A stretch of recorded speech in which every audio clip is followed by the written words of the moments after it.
ጥንት አዳምና ሔዋን ለሆዳቸው ሳስተው ከትእዛዝ ውጪ ትርፍ ፍሬ በልተው ከገነት ወረዱ፣ ከገነት ተካዱ። ትርፉን የወደዱ ለሆድ የሰገዱ ተባሉ፣ ሁለቱ ተጣሉ። አንቺ ትብሽ አንተ ትብስ ተባባሉ። እባብ አሳሳተን ሲሉ ከአምላክ ተጣሉ፣ ከገነት ተጣሉ። ድሮ የከርሞ ሰው ይህንን ያወቀ ከኦሪት ነጋሪት ጠልቆ የዘለቀ ቃልም መረመረ ለነፍሱ አደረ። ስም ሰጠ ለአዳም ቆጠረው ከሆዳም፣ ስም ሰጠ ለሔዋን ቆጠራት ከርግማን። የከርሞ ሰው ላቀ መጽሐፍ ገለጠ ትርፉን ፍሬ ንቆ ዋናውን መረጠ። የከርሞ ሰው ላቀ አንጀቱን ሰበቀ ሆዱን ወዲያ ብሎ በቃል እንደሚኖር በመንፈስ አወቀ። አሁን በኔ ዘመን በሆድ ነው መዘመን በሆድ ነው መመዘን። አሁን በኔ ዘመን አብዝተው የበሉ ጀብደኞች ተባሉ። ዳኛ ቆሞላቸው ይወዳደራሉ ይወራረዳሉ።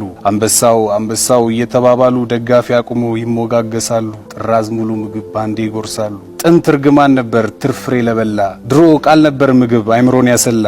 አሁን ይሸለማል አንድም ሳያስተርፍ ጠራርጎ የበላ።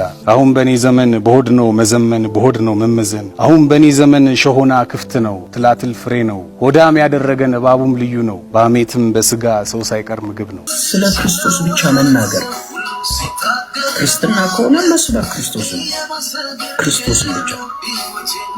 ፓስተር ጥላዬን በጣም ነው የምወደው። አንደኛው እውነቱን ልንገራችሁ እዚህ ጋር የፕሮፌት ጥላሁን ጸጋዬን ስብከቶች በጣም እሰማለሁ። ምክንያቱም ታርጌት አድርጎ የሚሰብከው ኢየሱስን ብቻ እና የእሱን ስብከቶች ማለፍ አልችልም። አንድም ቀን የፓስተር ጥላዬን ስብከት አላልፋችሁ። ፎከስ አድርጎ የሚሰብከው ኢየሱስን እና ሰማለሁ በደንብ። እስቲል አሁንም ህብረት እያደረኩ ያለሁት ፕሮፌት ነቢይ ጥላሁን ጋር። እኛ ከሃይማኖት ከነበርንባቸው ሃይማኖቶች ነው ያመጣነው። ምናልባት ሃይማኖት የሚነግረን መቼ ነው የምታመልከው፣ እንዴት ነው የምታመልከው፣ የት ነው የምታመልከው፣ በምን ያህል ጊዜ ነው የምታመልከው። በጣም የተመጠነ ነው። እግዚአብሔር ኧረ በፍጹም እግዚአብሔር ለእንደዚህ አይነት አምልኮ አልጠራንም። የሚገባበትና የሚወጣበት የምንገጥመውና የምናወጣው ደረስ መለስ የምንልበት የደረስ መለስ ህይወት እግዚአብሔር ኧረ በፍጹም ምንድን ነው የሚለው ጳውሎስ? እንግዲህ ወንድሞች ሆይ መዝሙራችሁን ገንዘባችሁን ምናምን ሳይሆን ሰውነታችሁን ያርግልን እግዚአብሔር። our entire life ማለት ሰውነታችሁን እግዚአብሔር የሚቀበለው መስዋዕት እያደረጋችሁ አቅርቡ ዘወትር ሁልጊዜ። የዕብራውያን መልእክት ጸሐፊም ዕብራውያን 13 ላይ ዘወትር ነው የሚለው፣ እናቅርብለት ለእግዚአብሔር። እንግዲህ የማይናወጥን መንግስት ስለምንቀበል እግዚአብሔርን የምናመልክበትን ጸጋ እንያዝ ብሎ ዘወትር የተሰዋ ማንነት አክቹሊ ለፕሮግራም ስንሰባሰብ ዋናው አምልኳችን ይሄ ነው ብዬ አላምንም። እንዴት እቺ ብቻ አምልኮ ትሆናለች ለእግዚአብሔር በሳምንት ውስጥ? እሷንም ተቸግራችሁ በመከራ እየመጣችሁ እንዴት ትሆናለች? እንዴት ይሄ ይሆናል? እንዴት ለእግዚአብሔር ሳንዴይ ሞርኒንግ ብቻ ይሰጠዋል?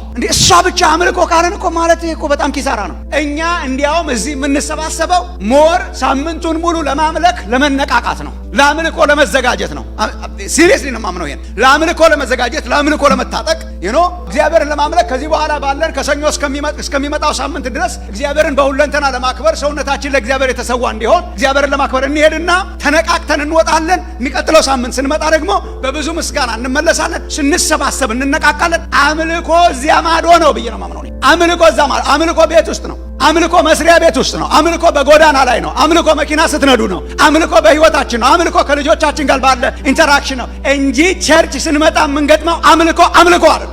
ኦል ኦፍ ዛደን መንፈሳዊ ማንነት ግጥም የሚያደርጉ ሰዎች ቸርች ውስጥ እንዳሉ ገጥሟቸው ያውቃሉ? ሜቢ ትሆኑ ይሆናል። እናንተ እግዚአብሔር አጠገባቸው ያለ አይመስልም። ቤት ውስጥ ሲሆኑ እግዚአብሔር ያለ አይመስላቸውም። መስሪያ ቤትም ልክ እንደዚያው የትም ሲኖሩ እንደፈለጉ ነው የሚለው። ግን ኦል ኦፍ ዛደን ወደ አምልኮ እንሄዳለን። እኛም ስናንስበት ነው እግዚአብሔር። እሱን እኮ ነው ባይ ዘ ወይ ለአእምሮ የሚመች እኮ የሚለው እሱ ነው። ሪዝነብል እንሆን ማለት እሱ ነው። ሪዝነብል እንሆን ማለት እኔም ራሴ እንኳን የምመጥን ሳልሆን ሪዝነብል ለመሆን። ከኔ ያነሰ እንዴት ሪዝነብል ይሆናል? ከኔ ያነሰ ነገር እንዴት ሪዝነብል ይሆናል? ራሴን ሳልሰጠው የሆነች ብጣቂ ነገር እያመጣው ብሰጠው እንዴት ሪዝነብል? ራሱን ለሰጠን አምላክ እንደዚህ አይነት ድርድሩ ስንገባ እኮ ነው ብዙ ቴሪቶሪያችን በጠላት የሚያዘው። ለእግዚአብሔር ምንድን ነው የምትሰጠው? እሑድ ጠዋትን ያው ሞክራለሁ እንዴ አልበዛም እንዴ ፓስተር? ድርድሩ እስከገባን እሑድ ጠዋትንም ያስለቅቀናል። መቼ ነው ጌታን የምታመልከው? እሑድ ጠዋት። የት ነው የምታመልከው? የተቀባ። ከዛስ ቶሎ ብር ብዬ ወደ ላይፍ እሄዳለሁ። ከዛ ኦልሞስት 7 ቀን በሙሉ ላይፍ ውስጥ ቆይና ጥቂት ደግሞ እሑድ ጠዋት ደግሞ አመጥቼ እሰጠዋለሁ። ሪዝነብል አይደለም ይሄ። ለዚህ እኮ ነው የምናጣት። መቼ ነው የምታመልከው? ኦል ዘ ታይም። በምንድን ነው የምታመልከው? በሁሉ ነገር። ሳንዴይ ሞርኒንግ ለምንድን ነው የምትመጣው? አምልኮዬን ለመቀጠል፣ ለአምልኮዬ ለመነቃቃት።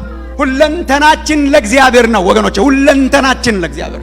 እናንተ ራሳችሁ የራሳችሁ አይደላችሁ። አላነበባችሁም? አንደኛ ቆሮንቶስ ምዕራፍ 3 በዋጋ ተገዝታችኋል። የገዛውን ዳቦ እንዴት እናካፍለዋለን? በዋጋ ተገዝታችኋልና የራሳችሁ አይደላችሁ። ሪቮሉሽን ያስፈልጋል። ወርሺፕ በተመለከተ ማይ ፍሬንድ በኢቫንጀሊካል ቸርች ውስጥ እንዴት ነው የራሳችን? እንዴት ነው 90% ማን ነው የራሳችሁ ያለው? 90% የኔ ገንዘብ 90% ኦፍ ማይ ታይም 90% ኦፍ ኤቭሪቲንግ 90% ሁሉን ወስጄ እግዚአብሔር 10% የሚሰጠው እንደ አራጣ እና እንደ ተበዳሪ እና እንደ የኔ ቢጤ እና ለምኖ እንደሚወስድ። አረ እርሱ የነገስታት ንጉስ ነው። በሺህ ተራሮች ላይ ያሉ እንስሳት በሙሉ የሱ ናቸው። ገንዘባችን የኛ ከመሆኑ በፊት የሱ ነው። ጤናችን የሱ ነው። ህይወታችን የሱ ነው። ኑሯችን የሱ ነው። ትዳራችን የሱ ነው። ስራችን የሱ everything belongs to him everything belongs to him። አስራት ታዲያ ምንድን ነው? የኔ የኦቢዲየንስ የምታዘዝበት መታዘዣ መንገዴ ነው እንጂ እየሰጠሁት አይደለም። እሑድ ጠዋት መጥቼ ሳመልከውና ሳገለግለው ምን ማለት ነው? እየታዘዝኩ ነው እንጂ ከቅዳሜ ጀምሮ ከእሑድ ከሰዓት በኋላ ያለው ሰዓት ጀምሮ የኔ ነው እያልኩት አይደለም። ካን ኢማጂን እሑድ ከሰዓት ጀምሮ እስከሚቀጥለው ቅዳሜ ማታ ድረስ የኔ ነው። እሑድ ጠዋት ደግሞ ያንተ ነው። አረ ሁለንተናችን ለእግዚአብሔር፣ ድፎው እንዳለ ለእግዚአብሔር፣ ቆርጬ አልሰጠውም ለእግዚአብሔር። እሱም ስናንስ ነው። ግን ትንሽ ሪዝነብል የሚሆነው እንዳለ መላ ማንነታችንን ብንሰጠው ነው እንጂ እየቆረጣችሁ ከተደራደራችሁ ብዙ ነገሮቻችሁን ታጣላችሁ። አሪፒት ዛት አገን እየቆረጥን ለእግዚአብሔር ከተደራደርን ቀስ እያለ ጠላት ሁሉን መውሰዱ አይቀርም። የሚደራደሩ ሰዎች አልቲሜትሊ ሁሉን ይሰጡታል። ትንሽ ነገር ከፈቀዳችሁ ወገኖቼ፣ ትንሽ የድርድር ኮንሴፕት ውስጥ ከገባን ይሄ እኮ ነው ወንጌልን ልዩ ያደረገው። በፍጹም የሚል አላነበባችሁም ወይ? በፍጹም ልብ፣ በፍጹም ሐሳብ፣ በፍጹም ኃይል ማለት እኮ ነው እንዳለ in our entirety እንጂ ይሄ አንተ ነው ይሄ እኔ ነው አይሰራም። እግዚአብሔርን በሁለንተና የምታመልኩበት ዘመን እግዚአብሔር ያርግላችሁ። in my entire life በቀደም እንደጠቀስኩላችሁ ማለት ነው እህታችን ሊሊ የምዘምረው ራሴን ሰውነቴን መሰዊያው ላይ ላኖርልህ ነው። በቃ ራሴን ሰውነቴን መሰዊያው ላይ ላኖርልህ እንጂ ከዚህ ያነሰ ነገር ሊሆን አይችልም። ሕያው ቅዱስ መስዋዕት አርጋችሁ ለእግዚአብሔር አቅርቡ ይልና ቁጥር 3 ላይ ሽፍት ይጀምራል። እንግዲህ ለእያንዳንዱ የእምነት መጠን እግዚአብሔር አካፍሎታል። እያንዳንዳችን ብልቶች አርጎናል፣ የአካል ብልቶች አርጎናል። አገጣጥሞ ደግሞ አንድ አካል አርጎናል በክርስቶስ ነው። ወደ አካሉ ይዞራል ማለት ነው። ጳውሎስ ወደ አካሉ ወደ አገልግሎት ይዞራል። መጀመሪያ ደረጃ እግዚአብሔር ሲጠራን ወደ ራሱ ብቻ ሳይሆን የጠራን ወደ አካሉ ነው የጠራን። አሜን ነው። ይሄ ብዬም አላውቀውን ሁሉ አስባላችሁ። ሲሪየስሊ እግዚአብሔር ሲጠራን ሰውነታችሁን ሕያው ቅዱስ መስዋዕት አድርጋችሁ አቅርቡ ብሎ ግን እኛ ደግሞ በክርስቶስ አንድ አካል ነን፣ እርስ በርሳችንም የሌላው ብልቶች ሆነናል። ሲጠራን ወደ ራሱ ነው። ወደ ራሱ ሲጠራን ወደ አካሉ ነው። እግዚአብሔር ወደ ራሱ ጠርቶ አየር ላይ አያንጠለጥልም። ወደ ጌታ ተጠርቻለሁ ግን ቸርች የሚባል ነገር ነው አዳራራራ የለም። ብድግ ስታረገው ከቸርቹ ጋር ነው ኢየሱስ። ብድግ ስታረገው አታምርም ብትለው ያውቃል፣ ደስ አትልም ብትለው ያውቃል፣ ጫጫታ ሁካታ አላት ብትለው ያውቃል። ሙሽሪት ናት፣ እየሰራት ነው። አንድ ቀን ተሰርታ ታልቃለች፣ አንድ ቀን ፍጹም ትሆናለች፣ አንድ ቀን ስፖትለስ ትሆናለች፣ አንድ ቀን የፊት መጨማደድ የሌላት ትሆናለች። እየተሰራች ያለች ናት፣ ግን የክርስቶስ ሙሽሪት ናት። በዚህ ጫለት ላይ እኮ ቤተ ክርስቲያንን መሰረታለሁ ነው ያለው። ችግር ሊኖርባት ይችላል፣ ግን ተባብረው ወቃጫ አትሁኑ ወገኖች። ኔጌቲቪቲ በጣም አለ ቸርችን በተመለከተው።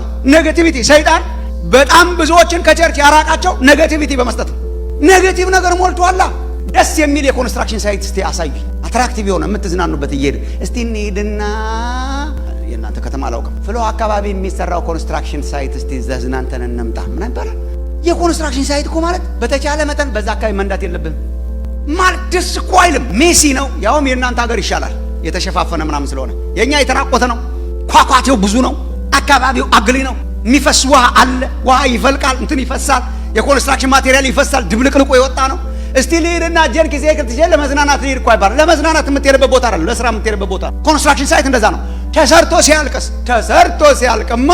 ተሰርቶ ሲያልቅ ልዝናናበት እያልክ እስከምትሄድ ድረስ አትራክቲቭ ነው። ቸርችን ወገኖቼ መናቅ የሌለብን ተሰርታ ያለቀች ቀን፣ ማራኪ የሆነች ቀን፣ ሙሽሪት ሆና ያ የመጨረሻው ልብስ የተሰጣት ቀን ታምራለች። እስከዚያ ድረስ ኮንስትራክሽን ሳይት ነው። ችግር አለ፣ በጣም አለ። ግን ኮንስትራክሽን ሳይቱ ባለቤት አለው፣ ኢየሱስ ክርስቶስ ይባላል። ፕሮጀክቱ ሲያልቅ ተመልሶ መጥቶ ይወስዳታል። ሙሽሪት ናት ቤተክርስቲያን፣ የኢየሱስ ክርስቶስ ናት ቤተክርስቲያን። ታትስ ቸርች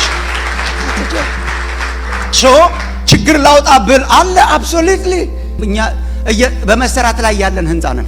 አብራችሁ ትሰራላችሁ። ተሰርተን እስከምናልቅ ድረስ ትዕግስት የሚጠይቅ ነገር አለ። ግን ኔጌቲቭ አይደለም። ኔጌቲቭ ያልሆነችው እየተሰራች ስላልሆነ ሳይሆን ባለቤቷ ኢየሱስ ስለሆነ፣ አሰሪዋ ፍጹም ስለሆነ፣ አሰሪዋ አንድ ቀን ሰርቶ ጨርሶ የሚሰራውን ስለሚያውቅ ማለት ነው። ሶ ፕሊዝ ወገኖቼ ሲጠራችሁ ወደ አካሉ ነው የጠራችሁ፣ ወደ ቸርች። እያንዳንዱ የአካል ብልት ለብቻው መኖር እንደማይችል ሁሉ ለብቻችን እንድንኖር የተጠራን የአካል ብልቶች አይደለንም። ስንገጣጠም ነው። ስንገጣጠም ባይመችም እንኳን ተገጣጥሞ መኖር ይቻላል ነው ይሻላል ነው። እግዚአብሔር ወደ ራሱ ሲጠራን ወደ አካሉ ጭምር ነው የጠራን። አካሉ ውስጥ ሲጠራን የጸጋ ስጦታዎች የሚባል ሰጥቶ ነው የጠራን። ይሄው እዚህ ላይ አለላችሁ። ለእያንዳንዳችንም ጸጋ ተሰጠን እያለ ለእያንዳንዳችንም ልዩ ልዩ የጸጋ ስጦታ አለን።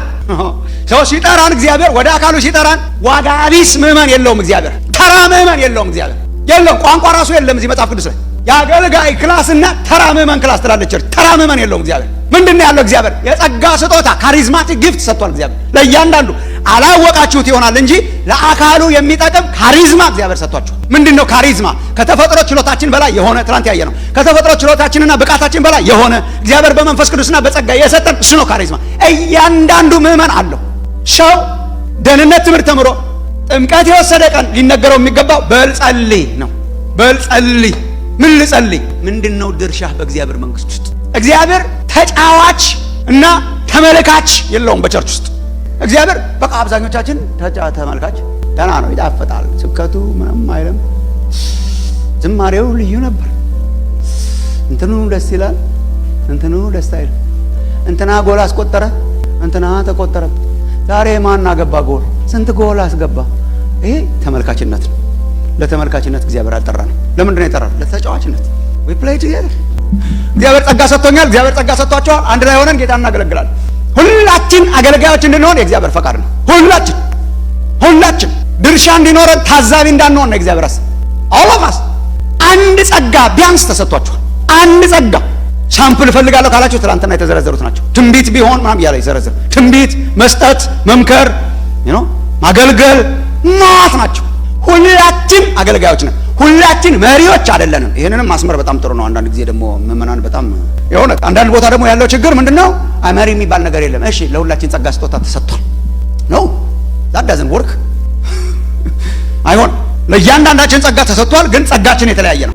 ለሁላችን ጸጋ ተሰጠን የሚለው መጽሐፍ እዚያው እንደው ምዕራፍ ምንም ሌላ ፔጅ ሳትገልጡ ኤፌሶን ምዕራፍ 4 ቁጥር 6 ቁጥር 7 ላይ ለእያንዳንዳችን ጸጋ ተሰጠን ይልና አንዳንዶቹን ደግሞ ይላል። እያንዳንዳችን አለን ጸጋ የተሰጠን፣ አንዳንዶቹን ደግሞ ለተለየ አመራርና ለተለየ አስታጣቂነት ደግሞ እግዚአብሔር ይጠራል። ነቢያት፣ ሐዋርያት፣ ወንጌል ሰባኪዎች፣ እረኞች፣ አስተማሪዎች ደግሞ አሉ። እነሱ ያስታጥቃሉ፣ እነሱ ይመራሉ። ሁላችን እንሰማራለን። ስለሆነስ እናገልግል ነው። በቃ እናገልግል። ታዛቢ እንዳልሆን ምንድነው እግዚአብሔር ለኔ የሰጠኝ? እጅነት ነው? እግርነት ነው? አይንነት ነው? አፍንጫነት ነው? what is it? አያባክንም እግዚአብሔር። ሰው ቫሉብል ናቸው አለ እግዚአብሔር። ምንድነኝ እኔ? አንድ ቀን ወንድሞች እናቶቼ፣ አንድ ቀን እኮ የኦዲት ቀን እኮ አለ። እግዚአብሔር የሰጣችሁ ስጦታ ምን እንዳረጋችሁት የተዳፈነው የሚነሳሳበት ዘመን እግዚአብሔር ያርግላችሁ። አንድ ቀን እኮ ኦዲት አይን ሆናችሁ አይተህበታል ወይ እኮ አለ። መጣና ተቆጣጠራቸው እኮ አለ። ሳይቆጣጠረን በፊት ምንድነው የኔ ድርሻ?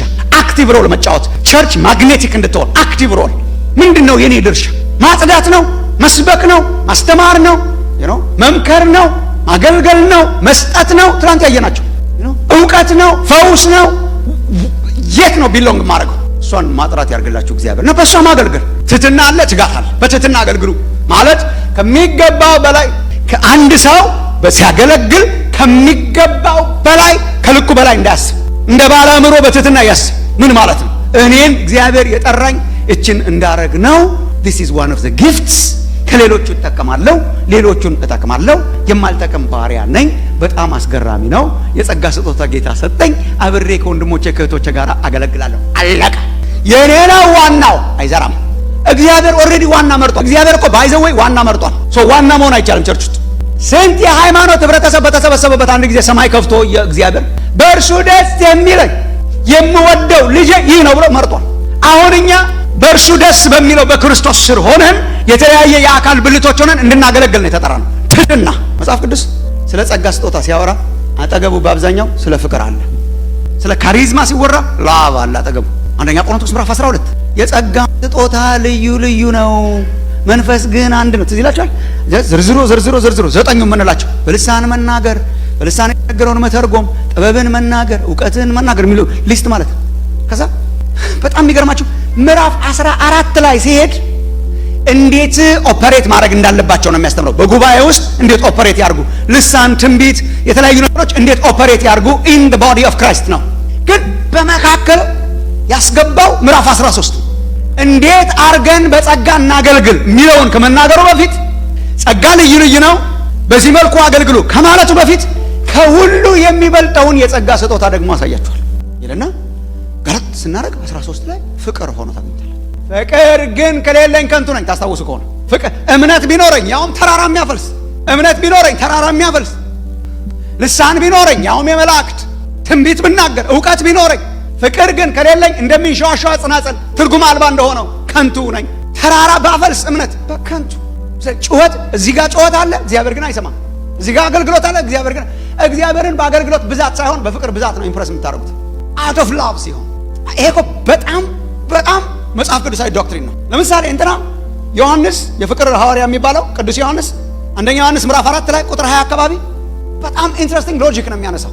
አንድ ሰው እግዚአብሔርን እወዳለሁ እያለ ወንድሙን ግን ባይወድ ቢጠላ በጣም ውሸት ነው። የሱ ፍቅር ነው። የሱ ለእግዚአብሔር ያለው ፍቅር ውሸት ነው። ዋይ ሲምፕል ሎጂክ። የሚያየውን ወንድሙን እዚህ መውደድ ያቃተው ሰው እግዚአብሔርን እወዳለሁ እያለ ቢጮህ ውሸት ነው። ማያየውን እግዚአብሔር እንዴት ሊወድ ይችላል? ለእግዚአብሔር ያለ ፍቅር ለሰው ኤክስቴንድድ ነው።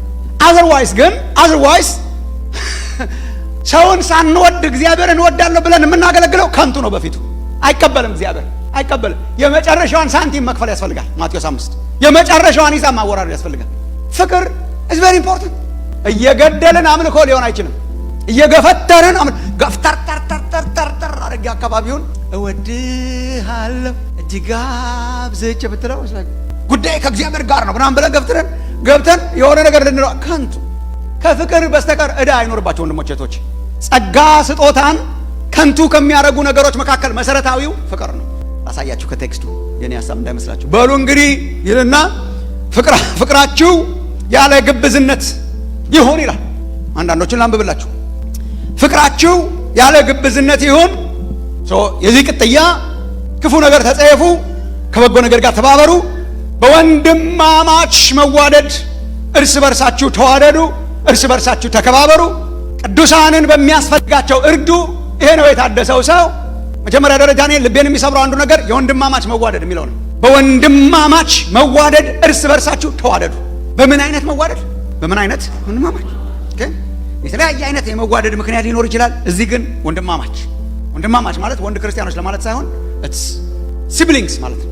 የሲብሊንግስ ፍቅር ከአንድ ወላጅ የተወለዱ ማለት ነው። ከአንድ ወላጅ የተወለዱ ምን አይነት ፍቅር ነው በአማኞች መካከል ኤግዚስት ሊያደርግ የሚገባው? የአብሮ ሰራተኝነት አይደለም፣ ኮንትራክቹዋል አይደለም። ምንድን ነው? ሲብሊንግስ ተወዳጆች ሆይ፣ ቅድም ያነበብኩት ከእግዚአብሔር የተወለዱ። ይሄ እኮ በጣም ያው በቃ ምን ይደረጋል እናገርና ከዛ በኋላ እንግዲህ ከመሸበት ማደር ነው። ጌታ ኢየሱስን ስንቀበል የተቀበልንበት መንገድ ኤንድ ፕሮሰስ ምን ይባላል ካላችሁ፣ ሪቫይዝ ለማድረግ ወንጌልን የተቀበላችሁትን ያመናችሁትን ወንጌል ዳግም ልደት ይባላል። the new birth. We are born again